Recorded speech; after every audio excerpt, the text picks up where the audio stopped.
Hello, my name is Scott Anderson, President and CEO of Zions Bank, and it's my honor to welcome all of you to our second One Zions Power Speaker Series.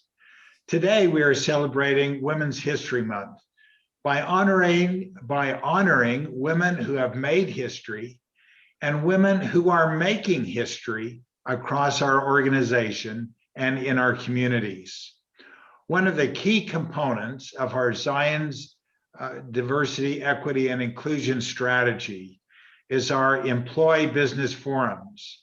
We currently have 9 employee business forums that are led by our Zions Bank and Bank Corporation employees across our Utah, Idaho, and Wyoming footprint. Today's event is co-sponsored by 3 of our employee business forums: the Military and Veterans Business Forum, the Women's Business Forum, and the Women in Technology Business Forum. And I want to thank the leadership of each of these business forums for their contributions to organizing and facilitating today's event. We are truly honored to have a rock star speaker with us today, Colonel Jenise M. Carroll. Colonel Carroll is the commander of the 75th Air Base Wing at Hill Air Force Base, located in Ogden, Utah. And Hill Air Force Base is the largest single employer in Utah, contributing over $3 billion to Utah's economy. I'll now turn the time over to Sue Lang Pinoque, our Senior Vice President of Diversity, Equity, and Inclusion, who will introduce our theme, our facilitators, and lead us in today's discussion with Colonel Carroll. Thank you again for joining us in this important conversation. Building a culture of inclusion begins with us. It begins with me, and it begins with you. So Sue Lang, I'll give the time to you. Thank you, Scott, for that warm welcome. And I agree, we are truly honored to have Colonel Carroll as our guest of honor today. And I love that you described her as a rock star, because she most definitely is a rock star. And if this were a live event, that is where we would cue music for Post Malone's Rockstar featuring 21 Savage. I'm just saying. I know we're all here to celebrate women who have made history and continue to make history in our communities. But I also want to acknowledge the importance of male allies, because it was actually one of our male allies here at Zions Bank that made the recommendation to have Colonel Carroll as our guest of honor today. And I'm talking about General Jefferson Burton. And yes, Jeff, I'm going to use your official title today because I think it is appropriate. So shout out to General Burton for bringing Colonel Carroll into our circle of trust.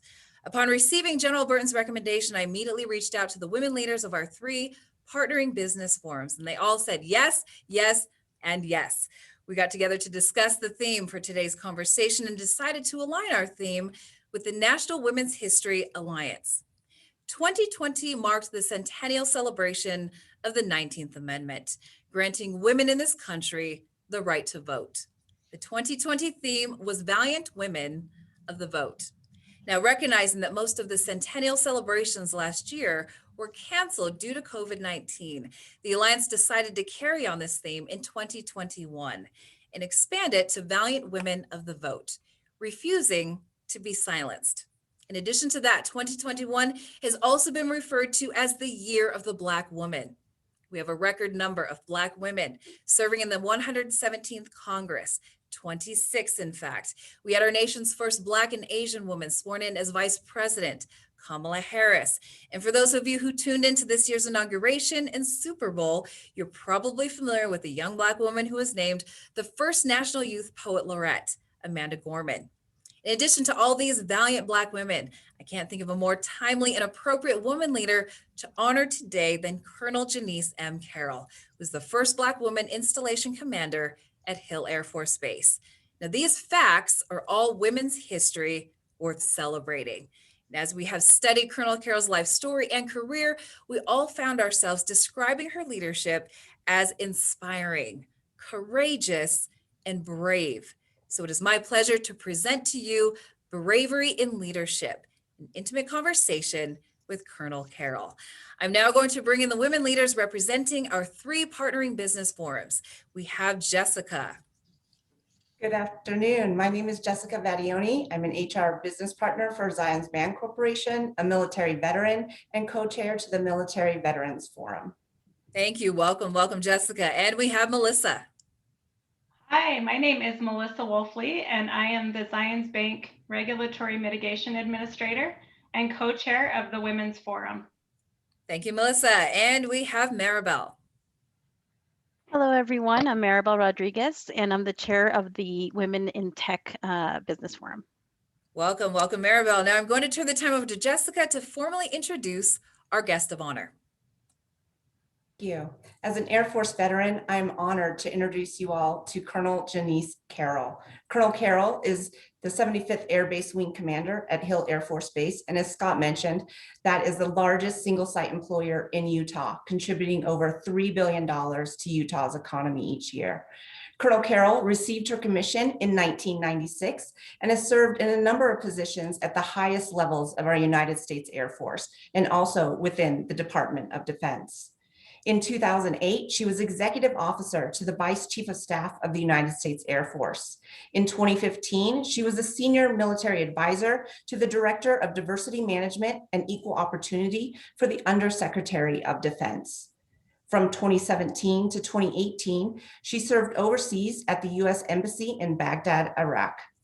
From 2018 to 2020, she served as Director of Legislative Affairs for United States Central Command at the Pentagon. And as we all know, now she is the Installation Commander at Hill Air Force Base, Utah, charged with providing installation support to over 27,000 personnel and their families. Welcome, Colonel Carroll. Thank you so much, Jessica, for that beautiful introduction. Now that we know a little bit about Colonel Carroll, the leader, we would love to start this conversation by getting to know Jenise, the woman behind the title. We want to know what we can't Google. So we'd love to start this conversation by hearing your personal story. And if you wouldn't mind describing for us who Jenise was as a child, as a young woman, your personality, interests, social circles, and all the values and principles that were instilled in you at a young age. Wow. Well, thank you all for those kind words. Again, I'm excited to be here and again, share with you who Jenise is first. So many of you know I hail from Houston, Texas, the oldest of 2 kids. My father was a business owner back in the 70s and also working for NASA. So I look to see kind of how I see myself through him, if you will. Come from a very large family, the only one to join the military.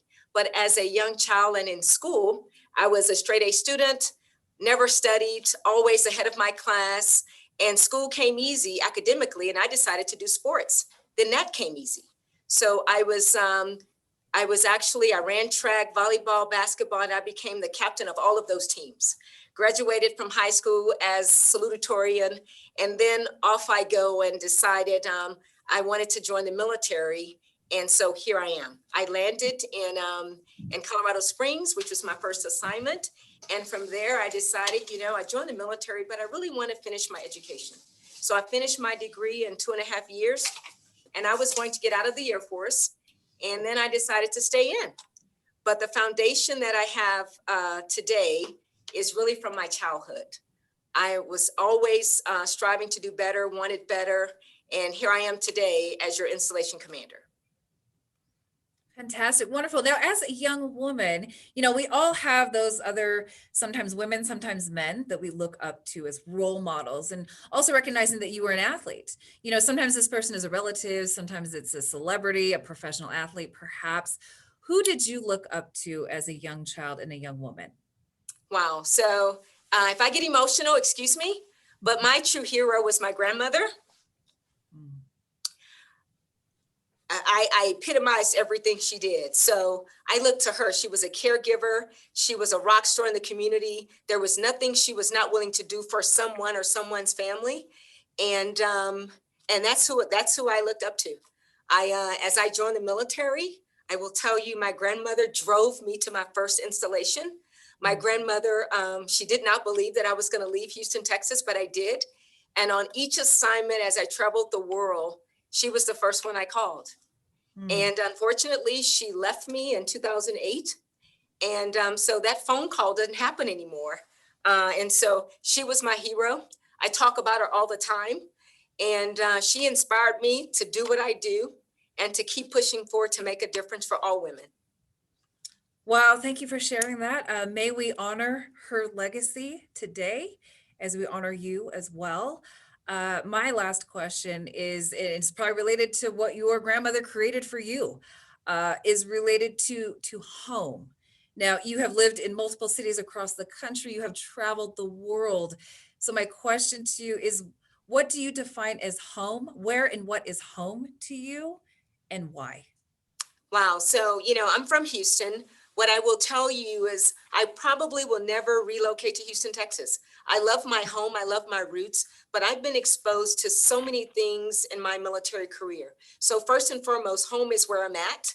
And I didn't mention it, but I have a daughter and a granddaughter now. My daughter name is Atlantis. My granddaughter is Zaria. I have relocated them here with me. So I will tell you, I feel at home being here at Utah. So much so my daughter and I are looking at property in Salt Lake City. She likes it here as well. So we could actually put roots here and also call Utah home, whether it's a winter home or a summer home. But home really is where I'm at. So right now I'm with my Air Force family. Now I'm looking at the faces on this screen. You're my community family. So to me, it's all about who is very welcoming, who makes you feel comfortable. So I'm at home right now. Hill Air Force Base is my home, and where I go next, I'll make that my home. But it's all about where I'm at in the moment in time, and I feel good about where I'm at today. So Utah, you're my home right now. Hey, Jenise, I'm super thrilled to hear that because I'm getting ready, me and my daughter, to move to Salt Lake City as well. So I would love for us to be neighbors and friends. This is what community looks like and feels like. So thank you so much for sharing. Yes, all that thank you for shared so those far. tough questions. Mhm. I too love Utah, of course. You also spent time overseas in Italy and Iraq, sometimes being away from your family for long periods of time. How did this time away from your family influence you? And how does that experience change your view or enhance your view of women in the workforce? Wow, thank you for that question. So you mentioned Italy and Iraq. I actually served in Korea as well. So I'll go back to Korea when my daughter was 7 years old, and I wanted to go and serve remotely over in Korea. And at the time I was still married. And of course, for the woman to leave home and go serve abroad is not always accepted. And, but I challenge the status quo in everything I do. Why not? And so I tell my husband, I'm going to take this assignment and I'd like your support. And he looks at me like, I can't believe you're going to leave us. I said, I'm not leaving you. I'm just serving abroad, just like many of my male counterparts. And so off I go, I serve. And I tell you what, that was an amazing experience for me, being a woman in another country in a key leadership position. Because again, all of my colleagues were men. But I was a woman there, and it shaped who I am today, because I got to sit back and watch how other countries do things, how we do things, and really start to say, why don't women decide to raise their hand and go abroad and serve?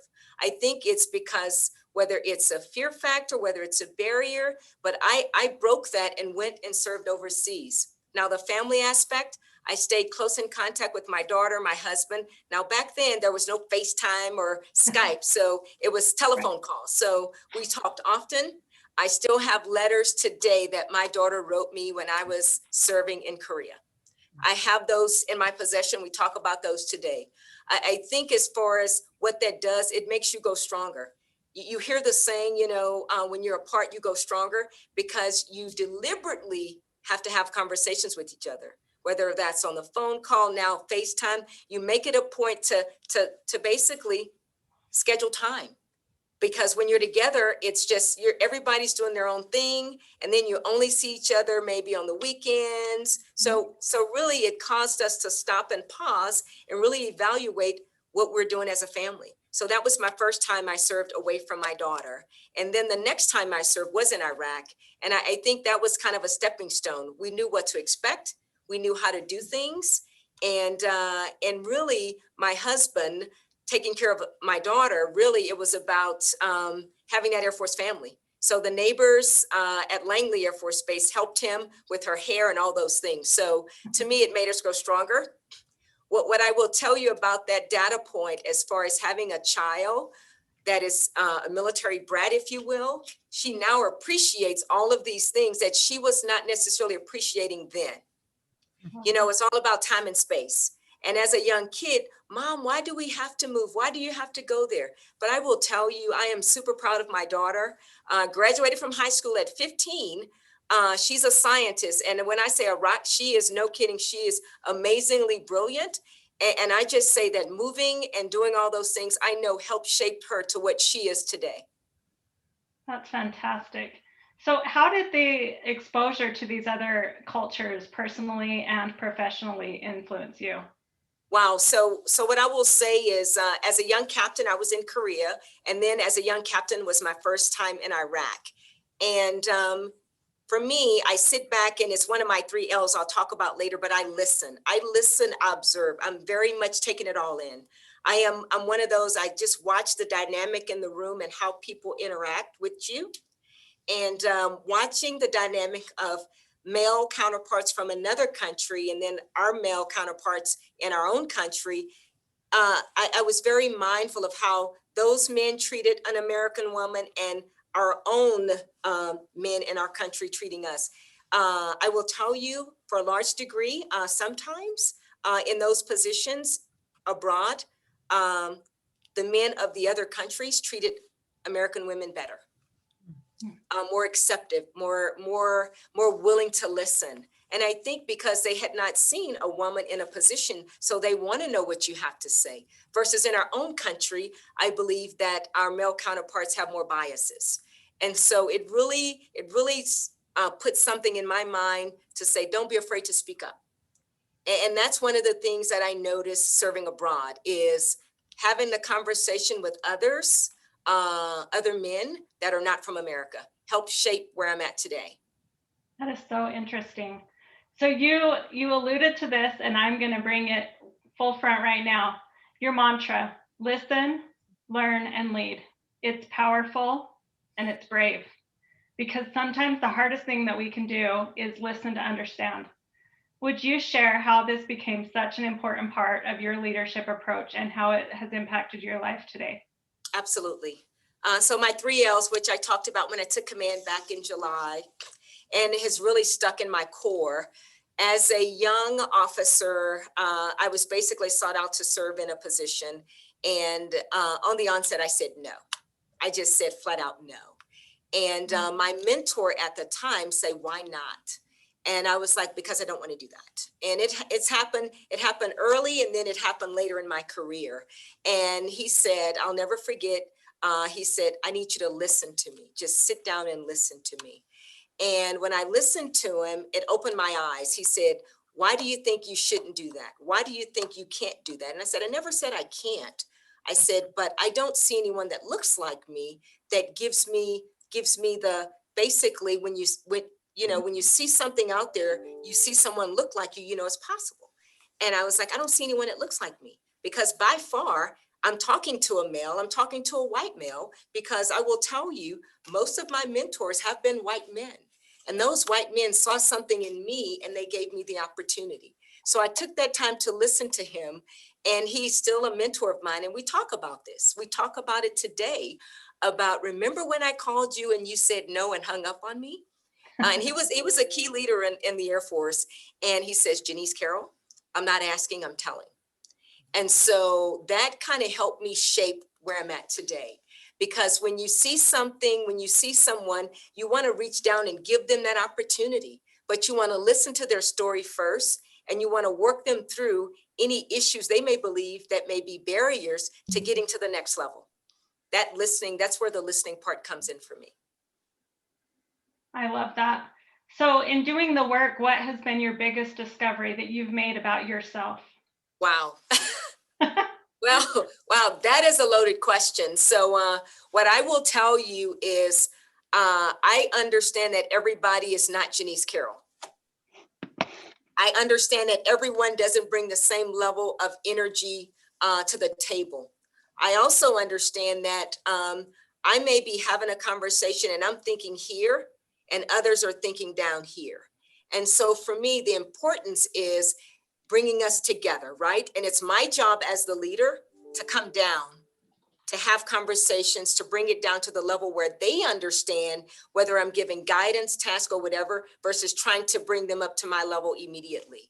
And that's where the dialogue happens. That's where I listen to you, you listen to me. That is a big self-discovery for me, because I was told as a young captain, and for those, Jessica knows what the military ranks are, but I'm a young captain, I'm an 03.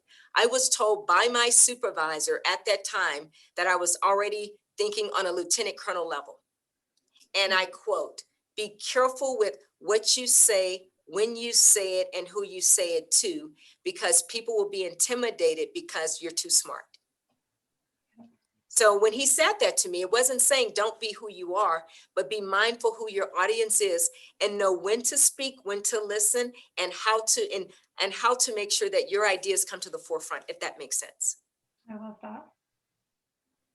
Well, I'm just floored. I mean, it's remarkable, Colonel Carroll, the amount of accolades and things that you know, in your trajectory so far.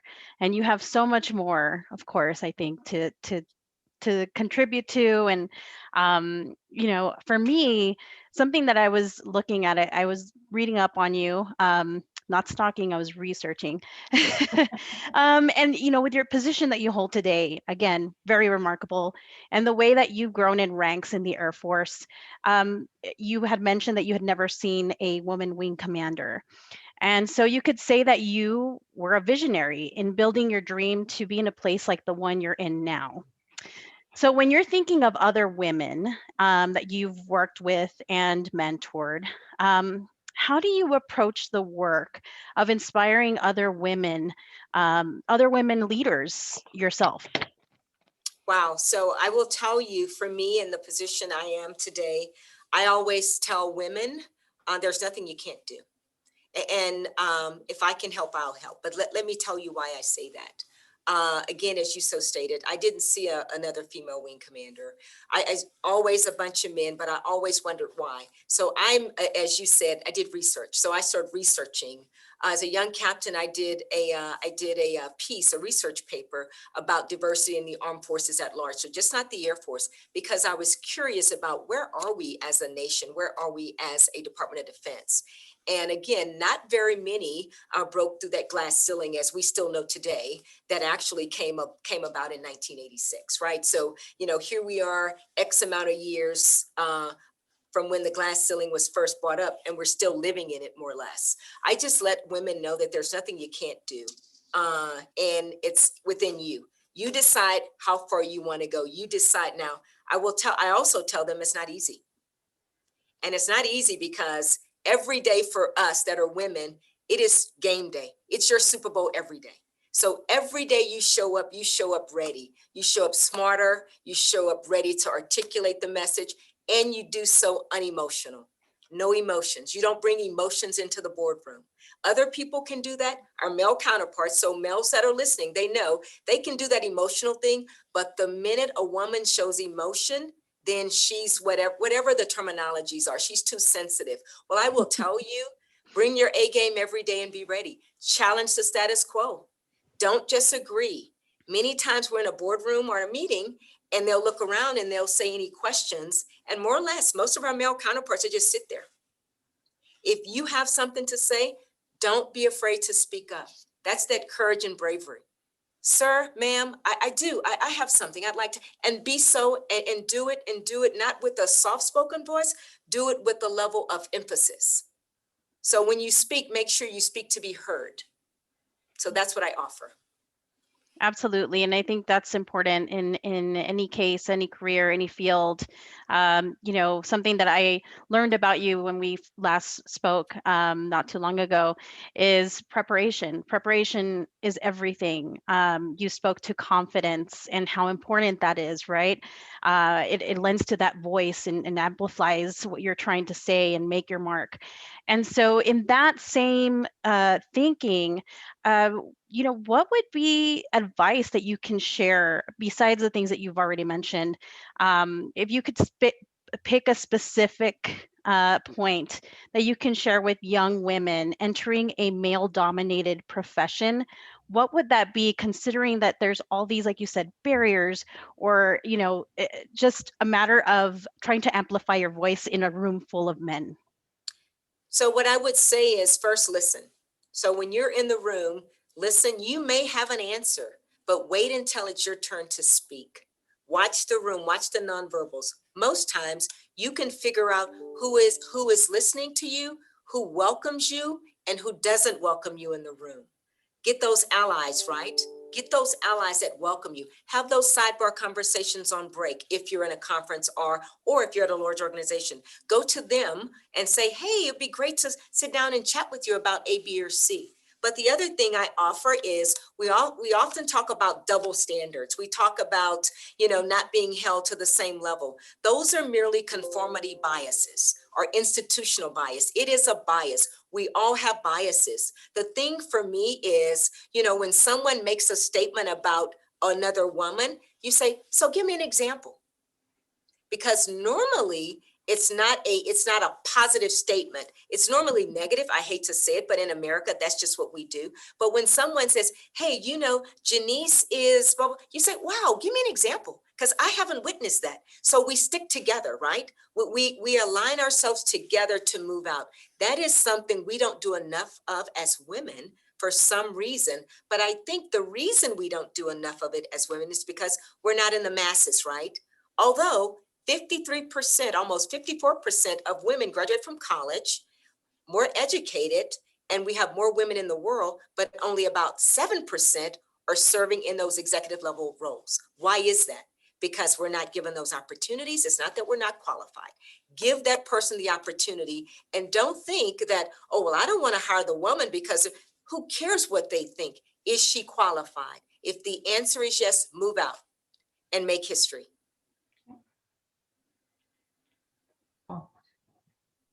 Yeah, as we talk about developing women and our ability to speak up for ourselves as well. Here at Zions, you know, we're focused on career growth and development for all of our employees and wanting them to feel valued and they have a place here and there's opportunities.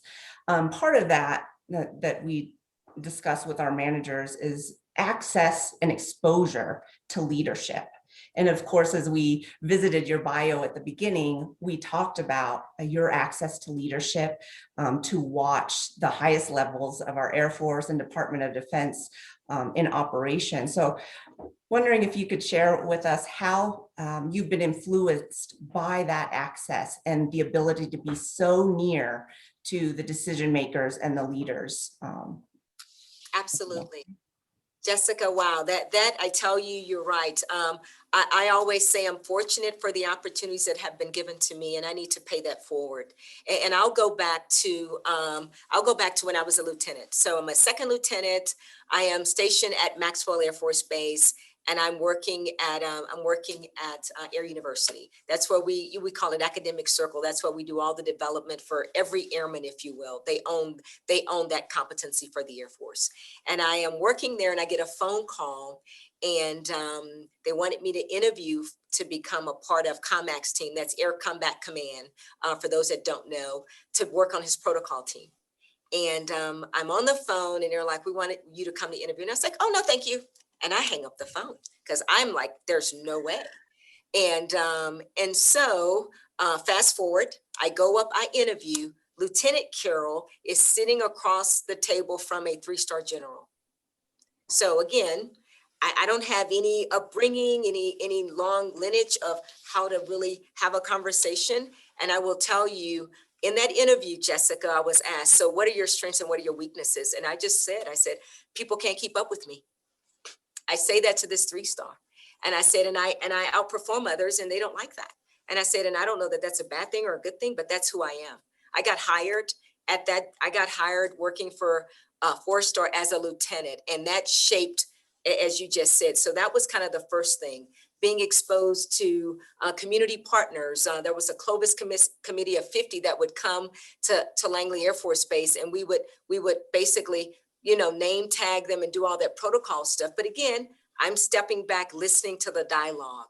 I'm watching how they trade space and maneuver, how we do things. So that was my first exposure. And then we fast forward, I'm a major now and I'm at the Pentagon, and I'm told that they want me to interview to be the exec for the vice chief.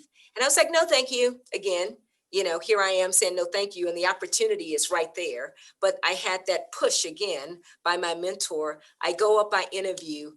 That job as the vice chief of staff of the Air Force exec, it was monumental in how I think, what I do, the whole 9 yards. The vice chief at the time was General Duncan McNabb.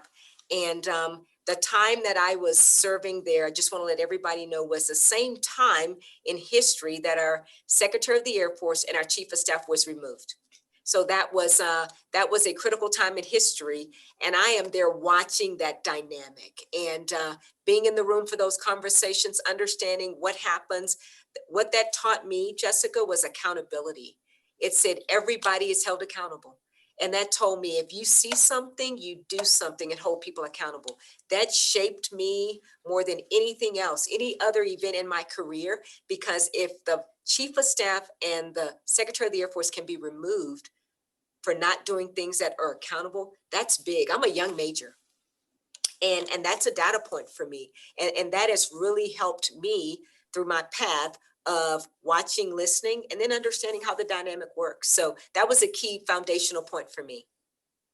Yeah, thank you for sharing that. I think it's, something I keyed in there about was kind of being invited, right? Being invited to do something bigger. And then having that opportunity to hear how people believe in you. Yes. And that inspired you to take that step. I think that's just so powerful, and I appreciate you so much sharing that. So if I have some more questions, I'm going to kind of switch gears here. As we know, we have our first African-American Air Force Chief of Staff, General C. Creed Brown, the first African-American Secretary of Defense, Lloyd Austin. You're in your role now as an installation commander at Hill Air Force Base. You've worked on diversity, equity, inclusion in our Air Force. What are your thoughts about how to go about building a culture of inclusion? Wow. So I will tell you that is a whole nother hour of conversation, but I'll give you some highlights. So as you said, right now, yes, history is being made. However, that's history here, but what about down here? What about the lower levels, right? Even in our current command. So I'm part of the Air Force Materiel Command, Arnie Bunch, huge proponent of diversity, equity, and inclusion as well. I will tell you to go back to, if you just stop and look, we're doing things, we're talking about it, but we're not executing. We need to execute policy that monumentally changes it like that. Our Chief of Staff says accelerate, change, or lose. We need to accelerate this momentum, because if we don't accelerate it, it will then become something of the past. Because now we're doing extremism training as well as diversity, equality, and inclusion. So now we have these two things in our Department of Defense that are competing, and we have our mission. So if I, Jenise Carroll, was in charge of doing something today, I would pause on any promotions, anything, and look at who do we have that is qualified that may not be a Caucasian to serve in those roles.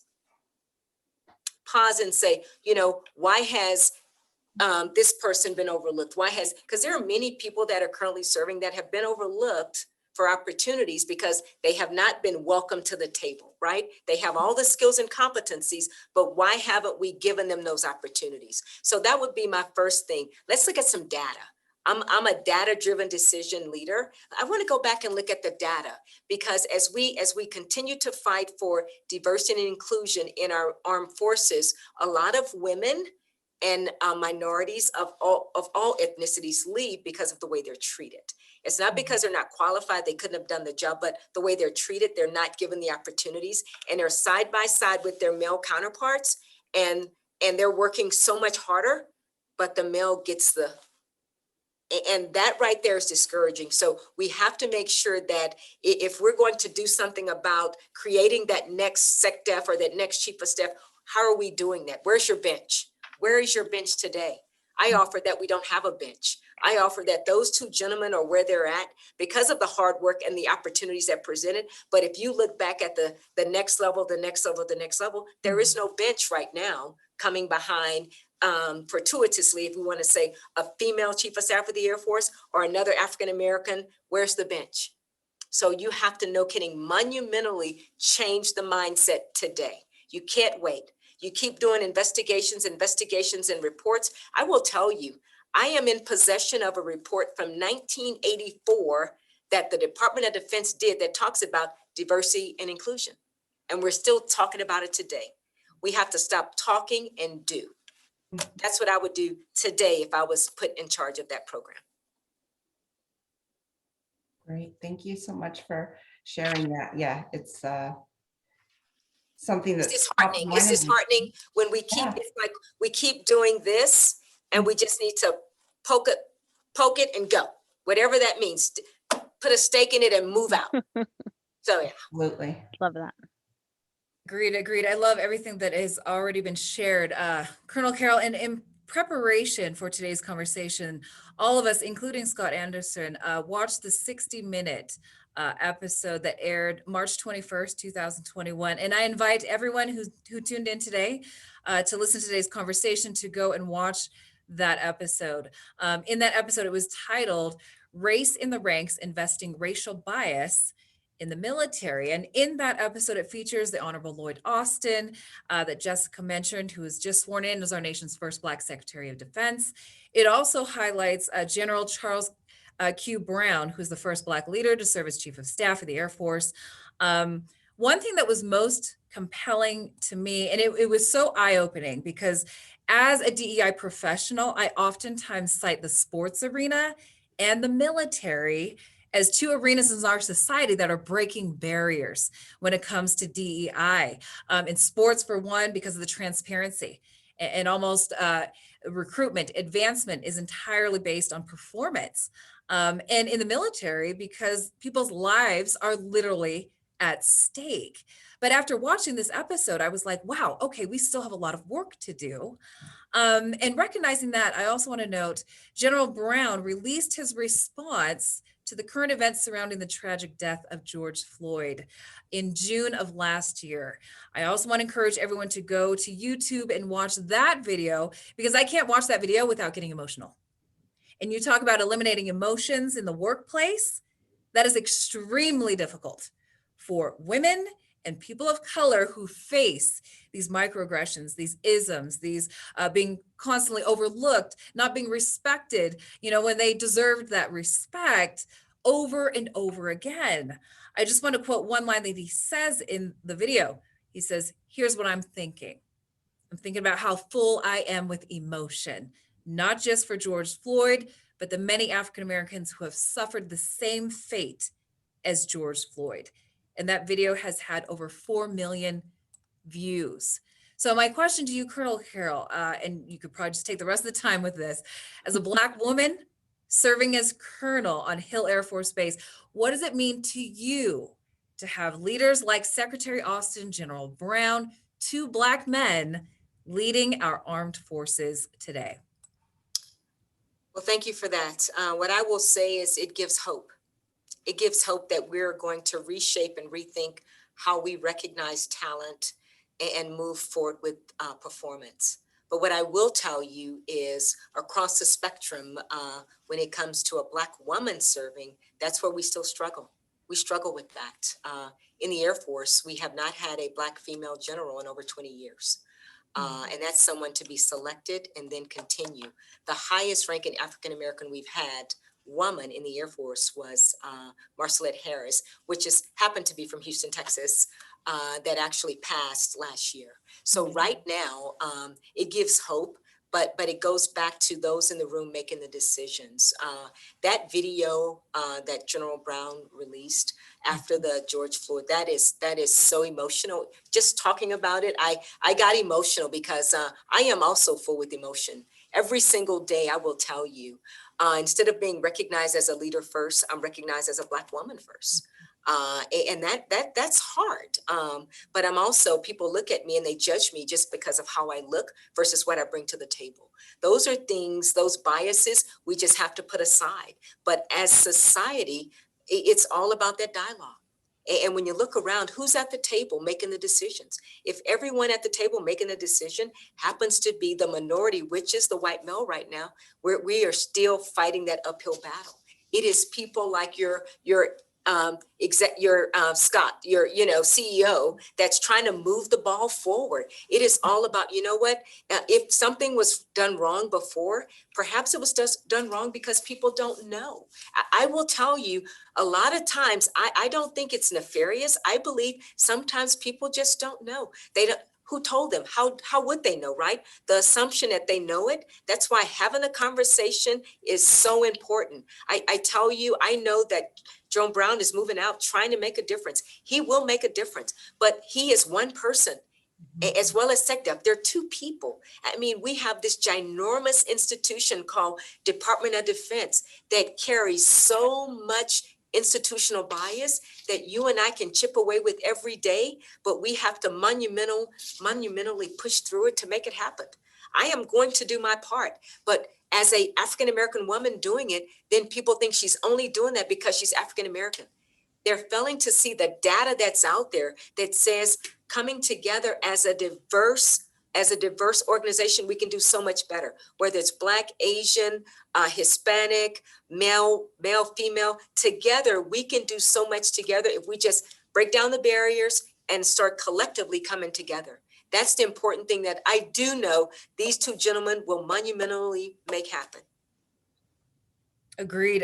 And I love what was alluded to earlier as well, too, the importance of mentors. You had so many men, white men, who reached out and were willing to mentor you. Can you share a little bit about the significance of that? So I will tell you, wow.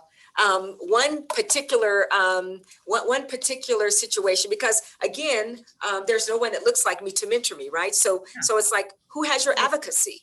And I recall the first time one said, hey, I want to talk to you. And I was like, oh, and I'm thinking we're just going to have a casual conversation. But it was basically, where do you see yourself in the military?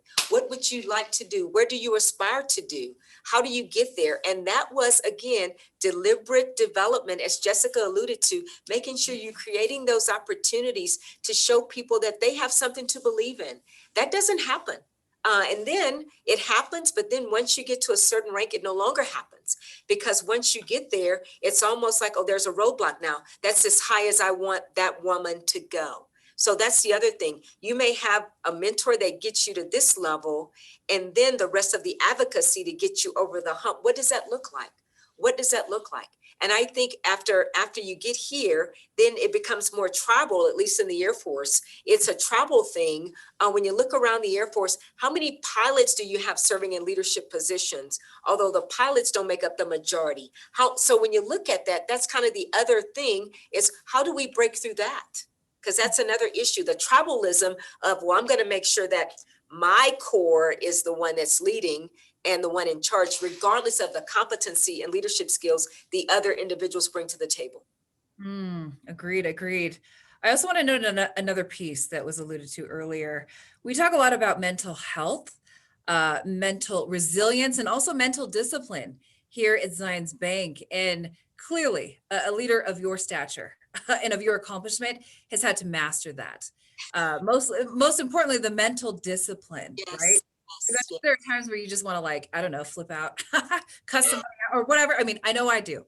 Right. You have to refrain, right? Yes. And recognizing that, I see that as a highly valuable leadership skill that I would argue women and people of color have had to develop throughout our entire careers. So what I would argue as well is, how do we get leadership, management, people who are responsible for hiring and promoting people in the workplace to see that, to recognize that skill, invest in that talent, and I believe that's how we will start to diversify the ranks of leadership. No, that's the fact that you say that, I am in meetings and conversations, even one very recent, and my staff will say, ma'am, you have great restraint. You have to have great restraint. It gets back to my other point about unemotional. You listening, you're taking it all in, and then you're planning what's next, but you listen. I will tell you, there have been some things that have happened in my career that I could not believe someone would say to me, and they said it to me, and I listened. Although emotionally, I am there, as Joan Brown's video talked about, and I said, thank you for your input. And that's all I say.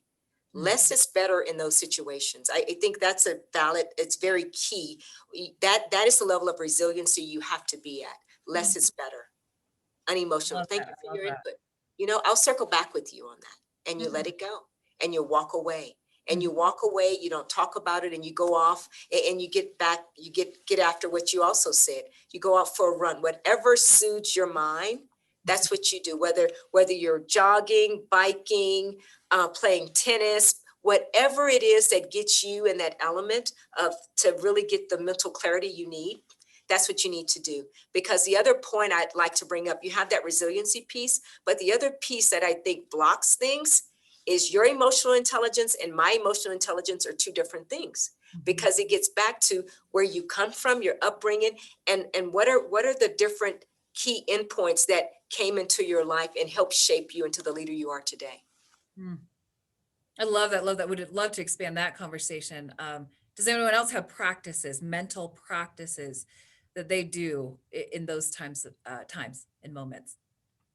I was just thinking, Colonel Carroll, you're my hero, because I need some pointers. You know, I don't think I'm there yet, but I understand what you're saying about restraint in the manner of really kind of honing in on what's going on inside first, and then, you know, kind of letting it out whichever way you do that, if it's a run, if it's playing music, and then coming back to the issue at hand. And I think that's important for me. Like I said, I'm not perfect. There are still moments, but you know, I have found that it's better for me to have a clear mind coming from a place of, you know, less shock and awe, more processing myself first. And so I think I agree with you there. You know, I try to take a step back, take a breather, do what I got to do, and then come back to the issue at hand. Thank you for that, Maribel. The other thing I would add, it's not just in a meeting, it's when you get that email. And I know right now, so many of us are consumed with email, and I see the smile up there. So when you get an email, what I offer you is, you may get an email that is just like, you're like, I can't believe they said that. Yeah. Because we get some of those, right? What I offer you is walk away from the computer. Go have a glass of water, a glass of coffee, whatever beverage of your choice, and circle back. Do nothing with that email. The other thing I offer to you is, they can't see through your computer. So they don't know when you read it. They don't know when you received it. You may do nothing with that until the following day, right? Because you need to get your mind right to respond to that email. If you decide to respond to the email. Because if it's not your direct supervisor, there really is, you don't have to respond. You can basically say, you know what? Pick up the phone and call them and say, hey, I got your email. Perhaps there was a disconnect.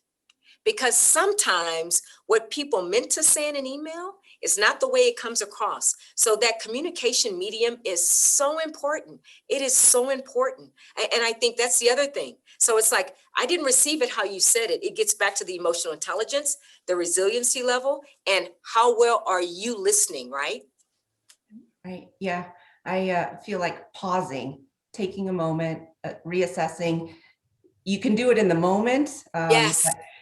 Unfortunately, I've been in several situations where I've kind of grown that skill set where in the moment I'm able to correct, we'll Yes. say, the behavior, to say, I don't know that you realize what you just said, but Yes. think again. And that, doing it in the moment can be shocking to the other person, but then also it can make them take that step back to listen and reevaluate. And I hope that as we're having these dialogues about DEI and all that's happened in our nation, that we can be strong enough to stand up for ourselves and say it in the moment that it hurts.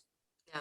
And Jessica, that courage is so, I will just tell you, I mean, again, based on the essence of time, I have multiple stories about me having courage to walk into the leader's office. And this one, when I was a young captain, I'll just share this one with you.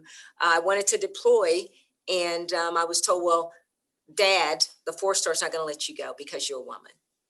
And you probably know exactly what I did. I got out of my desk, walked down. I didn't tell my immediate supervisor, who was a colonel, that I was going to the 4-star's office to have a conversation with the 4-star, because why are you not going to allow me to go, but you're going to allow my male counterpart to go? And I walked down.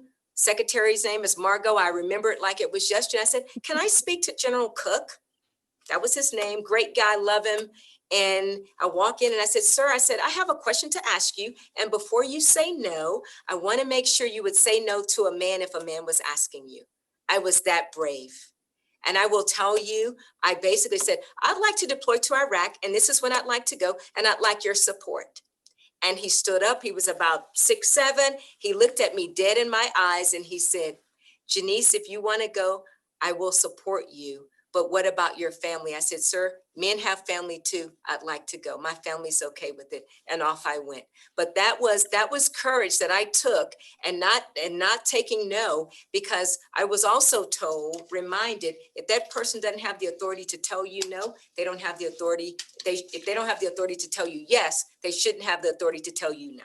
And that's where I developed that courage as a young officer as well. So you're so right. You take it right to the source and you say, let's have a conversation. We need more women to do that today, because all they can say is what? No. But at least you know that you were willing to ask. Yeah, Wow, that is powerful. bold and brilliant advice. You also spoke to one of the most common biases.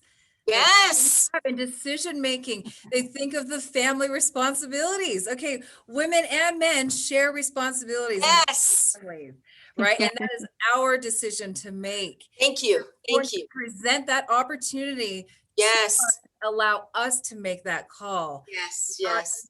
So thank you so much for bringing that up. I just want to give each of our my partners and co-facilitators to thank Colonel Carroll for taking this time to have this conversation.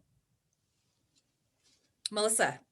Thank you so much, Colonel Carroll. What I think I'm going to take away from this is what I've heard you say over and over in almost every single response, was that you took time to listen. And sometimes I think we are too willing to react to what's being said versus really listening to what's being asked or the conversation that we're willing to have. And so I really appreciate that advice and the courage to stand up and take the lead when it's presented or not presented. If we want it, go get it, right? Right. So thank you so much. No, you're very welcome. Very welcome. Thank you for having me. Maribel.